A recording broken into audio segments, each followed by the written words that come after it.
Welcome to 27 Topics. Our guest today is U.S. Representative Mike Sodrel, representative of the 9th District. That's our district. And we are glad to have you back here at the 27 WJTS studios. Well, Paul, I'm just glad to be here. And you brought us this nice weather after we had kind of a nasty few days here. I wish I could take credit for that, but I didn't. It's nice to have nice weather. Well, you know, the one thing we did this time, we did air some announcements that you were going to be here, and then we have a group of questions that people asked us to ask you. So I guess we'll just go right down the line, and then we'll hit on some other topics. But the first question from a person who called in is, where do your priorities lie? You talk peace, yet keep voting to increase the funds for the war effort. Well, the supplementary appropriations that I've voted for have been to support the troops in the field. I mean, you can't very well put the soldiers in Iraq and Afghanistan and then pull the funding for the soldiers. I have visited both Iraq and Afghanistan, and I think the formation of I hesitate to say permanent government, because in a democracy, as we know, nothing's permanent, but at least a regular 4-year government in Iraq is kind of the necessary piece of the puzzle. Their economy is doing well. Their unemployment rate was still slightly above 20%, but that compares to 50% a year ago. So it's they have a bull market in the Iraqi stock market. Their security people are stepping up. They're gaining in competence and confidence every day, and we are turning over more and more of the country every day to the Iraqi forces. And so, as the president said, as the Iraqi security stands up, we'll stand down, and I think you can look for a substantial withdrawal in American troops this year, and part of that will be due to having a stable government in Iraq. What about the people that, you know, keep fighting even and killing their own? Well, I think that's the other thing people need to understand is that you know, when we always talk about an exit strategy, you say we don't have any exit strategy. Sure we do. The exit strategy is we need a security force in Iraq that is trained and competent and capable of providing security in Iraq, a government that is established, and an economy is established, and we can start drawing forces down. It doesn't have to be a safe place. It doesn't have to be free of bombers or bombs. Frankly, very little of the area of the Middle East is safe of that. I mean, there's been bombings in Jordan, there's been bombings in Israel, there's bombings every place. So I mean, the goal isn't to have an Iraq where there is nothing going on and there's no bombs taking place. It's to have an Iraq that's able to deal with the problem, and then we can start withdrawing our troops. What about after that point, the rebuilding of Iraq? How are we going to do that? We're going to... Well, we've done a lot of it already. I mean, there's a lot of schools open. Iraq, and maybe it'd be helpful to spend 2 or 3 minutes just on Iraq generally. Iraq is about the size of the state of California. I mean, that's the relative size of the country. It has just about the same population as California. It's divided into 18 provinces, so if you can imagine taking California and dividing it up into 18 pieces. In 14 of the 18 provinces, life is relatively normal. I mean, the kids get up and go to school every day, and their parents get up and go to work, and everybody's trying to build a better life like they do here in America and every place else in the world. The violence that you see takes place primarily in 4 of the 18 provinces. 3 of those 4 provinces are Sunni-dominated provinces. So you have what people variously call the rejectionists, the Saddamists, the Baathists, you know, whatever term you like to use, Sunnis that are not happy that they're no longer ruling the country. And then you have foreign fighters from Syria, Iran, other places in the Middle East that come in. And the biggest hazard to both the Iraqis and our soldiers today is not armed confrontation. It's the IEDs, the improvised explosive devices, roadside bombs, a lot of people call them. And it's the homicide bombers that strap explosives around their middle or drive a car full of explosives or something. So, I mean, Iraq is I mean, they're scheduled, when I have a town hall meeting, I said, how many of you knew there were scheduled flights flying in and out of Baghdad International every day? And you get 2 or 3 or 4 hands go up. That's the way that young man from Florida wound up in Iraq. He just bought a plane ticket and went. It's that easy to do, I mean, to get into, I mean, I Sure. think there's a war going on. Why would I want to do that? Yeah, well, I don't recommend you take your family there on vacation, to understand. Yeah. But you could if you wanted to. I mean, it's, I had one diplomat tell me that he flew in commercially just so he could see how the system works. And he said, you know, it's not unlike anywhere else you land. You go through customs and give them your passport, and, you know, there's metal detectors on the other side. And so they're, you know, we're making a lot of progress there. Well, good. Then the next question was, you voted for the energy bill giving $12 billion in tax breaks for oil companies, yet you asked citizens to cut back on energy consumption. Well, you know, a lot of people talk about that $12 billion, and I've not been able to get anybody to tell me specifically where is this $12 billion that everybody talks about. Where is this in the energy bill? The only thing I've been able to run down that looks like a tax break for the oil companies was a bipartisan bill that was passed probably 10 years ago when oil was about $10 or $12 a barrel. The oil companies were not doing well, and they asked to be relieved of the royalty that they pay on every barrel they take out of the Gulf of Mexico. And Congress passed a bill that provided a threshold that said if oil is below this price, then we'll forego the royalty, and if it goes above that price, then you have to pay the royalty. And there was unfortunately some leases let 6, 7 years ago where they didn't put the threshold in the lease.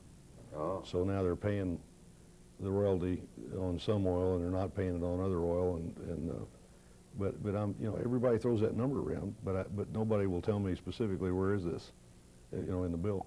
Well, don't ask me where it came from, Well, I mean, other than the phone call. No, I understand. Yeah. But I mean, I get this question a lot, but when I ask the questioner exactly where is that $12 billion, they don't seem to be able to tell me. And when I ask staff and other people, this is the only tax relief, if you will. But frankly, if they were paying that $16 or 16% or whatever it was, I think it was 16% a barrel, they would pass it on to you and I at the pump anyway. Yes. I mean, it's a cost of doing business. They're not taxpayers, they're tax collectors. And I know ExxonMobil paid about $12 billion in taxes last year, over and top of the state and federal fuel tax that we collected. Well, that's a So large sum of money. I'd be happy to answer the question if somebody tell me, you know, exactly where is this. Good. We're ready to move on to the next question? Sure. Just a few days ago, you submitted a bill to remove the court's jurisdiction to restrict freedom of speech of legislators and legislative bodies. What about the bill? Can you tell us a little bit about it, and then the effects that it may have on future court cases? Yeah, well, it really came up over a federal court judge, David Hamilton, that ruled that you couldn't say the name Jesus Christ on the floor of the Indiana legislature.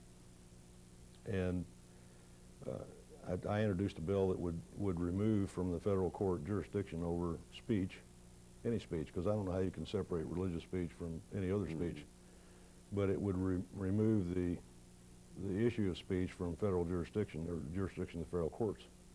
And it would prevent the court from fanning a state for failing to meet the order, and it would prevent any money being spent to carry out the order. So it basically just says it's not the business of the federal court. And I did that for 3 reasons. First is that there is a separation of power in both the state and federal level between the executive, legislative, and judicial. I think the judicial overstepped its bounds when it starts telling the legislative how to conduct business. I mean, he didn't rule on the constitutionality of a law passed by the legislature or a statute made by the legislature. He ruled on the proceedings of the legislature, you know, what was actually said on the floor. So I think he's overstepped the bound of the judicial. In the second place, I think he is in violation of the Constitution, because everyone talks about the Establishment Clause, nobody talks about the Prohibition Clause. I mean, what the Constitution says is Congress shall pass no law respecting an establishment of religion, comma, or prohibiting the free exercise thereof. Everybody today wants to talk about what they call the Establishment Clause, the first part. Nobody wants to talk about the second part, because you can't prohibit the free exercise thereof either. So I think that in this case, I think he's basically in violation of the Constitution. So it's how it was and being interpreted. Yes, but it's, you know, I mean, I just think he's completely out of bounds, and I think this, they're still appealing the case, by the way, to the Seventh Circuit. It may find its way to the Supreme Court. But the third reason is if a federal judge can control any speech on the floor of a state legislature, then it follows that he can control all speech. I mean, if he, I don't know how you separate religious and political speech. And the bill was written broad enough that it addressed to speech and addressed to any state legislator or state legislature invited guest or so on. Because usually these things build momentum. They start in one state and then they get exported to Iowa and Nebraska and someplace else. So we're trying to nip it in the bud here. It's an interesting, because with the email today, you know, there's a lot of emails come in and say vote yes for this bill, and then there's others that say vote no, you know, for the bill. Yeah. And you know, even for the general public that gets all these emails, you kind of wonder, which way is right. Mm-hmm. Well, I just think that the legislature has to be perfectly free to say whatever they wish to say. And the other thing that troubles me about this is our society has gotten to the point where a lawsuit is the first choice instead of last resort. I mean, I know Speaker Bosma, and I know him to be a reasonable man.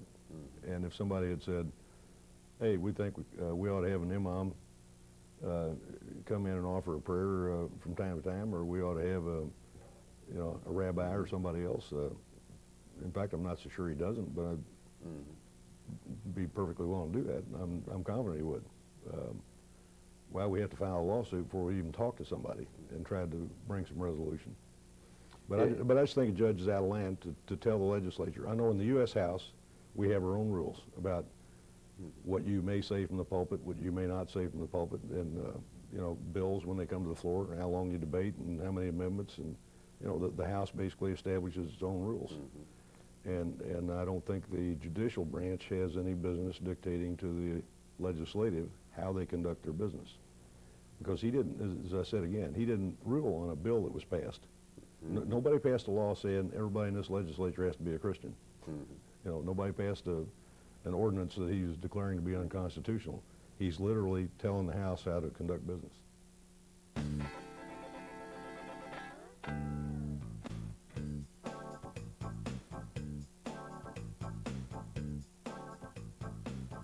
If you or someone you know has a talent to showcase or an event to promote on 27 Topics, please contact this station.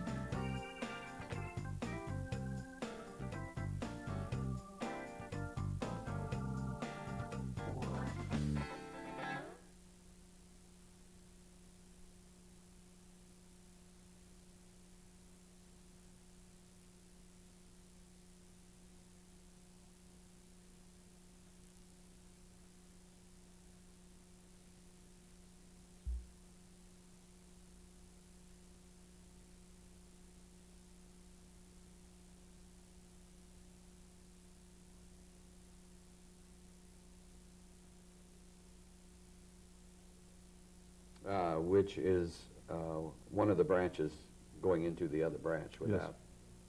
Yes. Interesting. Well, I think clarifying that is important, because I think one of the newspapers here in southern Indiana had an editorial on the fact that it was a bad bill. Sure.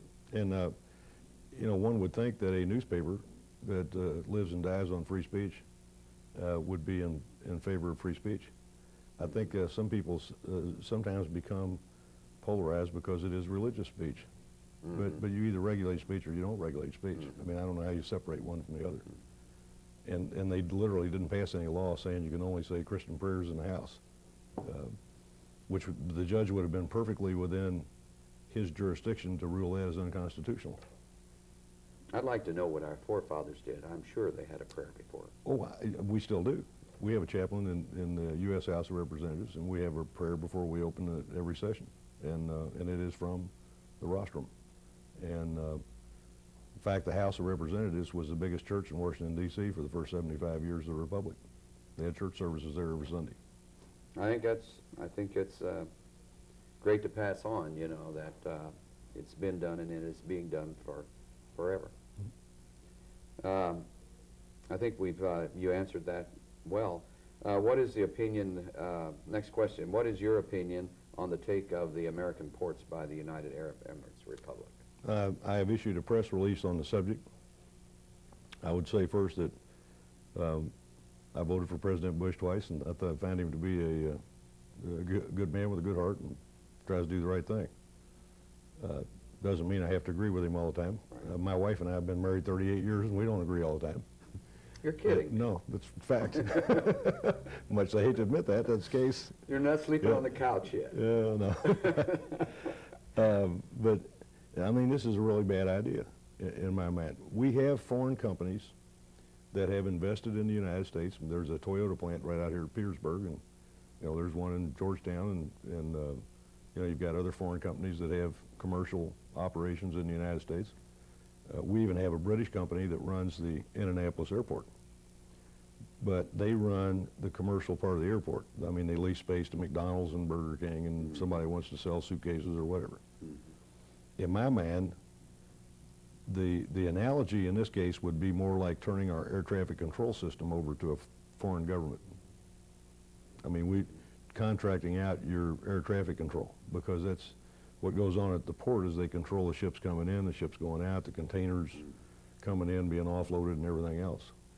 And there's also a difference between private capital of a private company and a government. We're basically turning over a port operation to a foreign government, and I think it's a really bad idea.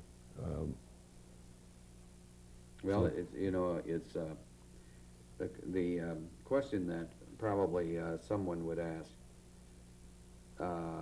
United Arab Republic, what if it were another country? Well, I still think when there are certain assets, certain assets that have to do with national security, that really critical assets to our infrastructure that I think have to be off limits to a foreign corporation. You know. But you know, like I said, we don't always have to agree. And well, you know, it seems you know, with the Iraqi situation and the Afghanistan situation, and Osama still out there or whatever, you know, it's wouldn't it seem to be easy to bring something into the port? yeah, but you know, looking at it from the other side, I understand it'd be difficult for the president to say, gee, I want you to be an ally with us in this war on terror. And we need your help in chasing down bank accounts and bad guys and doing all this. But you're not really good enough ally that I want you, you know, here in the United States.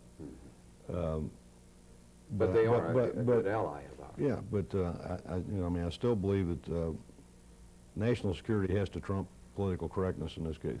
I mean, it's not prudent of us. So the way the bill would be today, you would vote against it.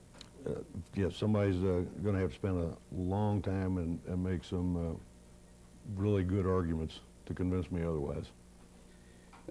Moving on then to the next question. The reports of the government money wasted after Katrina hit the Gulf Coast, city of New Orleans, and some other cities along the Gulf there. And specifically mentioned were the credit cards or the money they gave out, and the loss of now they can't find all the mobile homes, hundreds of mobile homes that were invoiced. What can you comment on that? Katrina was about three or four disasters. I mean, the first disaster was the weather and the levee breaking. the New Orleans city government was a disaster. I mean, you have 2,000 school buses sitting in the water and city buses, and you didn't evacuate people, and you know, it's just. And the Louisiana state government was a disaster, and the federal government didn't do any better, frankly. FEMA. I mean, this was a comedy of errors, if we can call it that. One could not say that FEMA did a good job. You know, the FEMA was placed under Homeland Security basically because of the 9/11 Commission report that said you ought to merge the two agencies. I'm not sure that was the best thing to do to begin with. I wasn't there at the time that was done. I believe, in terms of search and rescue, that the Coast Guard ought to be the lead agency. The Coast Guard really showed their ability to get things done during Katrina. I mean, they're one of the agencies that you can't stand back and point a finger at and say, these people did a bad job. They did an outstanding job. I mean, they worked day and night. I don't think we could ask for any better performance than we got out of the Coast Guard. And it seemed like the relief part of Katrina got a lot better when it was turned over to the Coast Guard.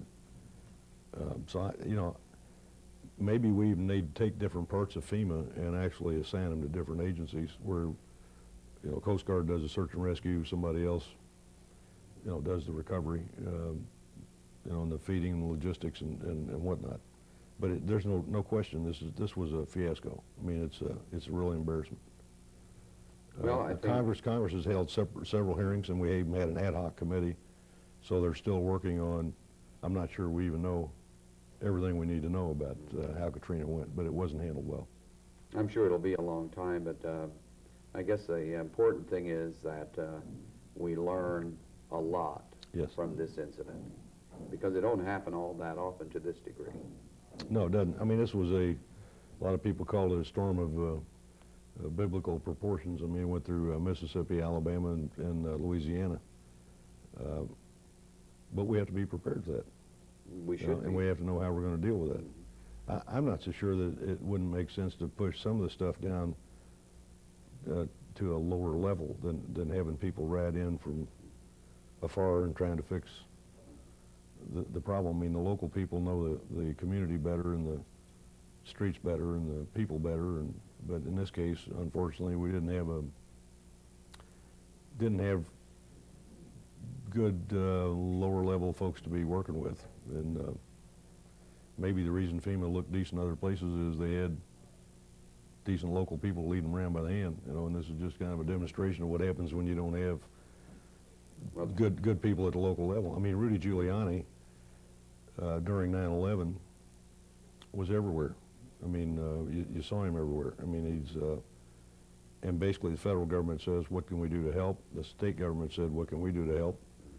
And he took the resources that they had available and applied them.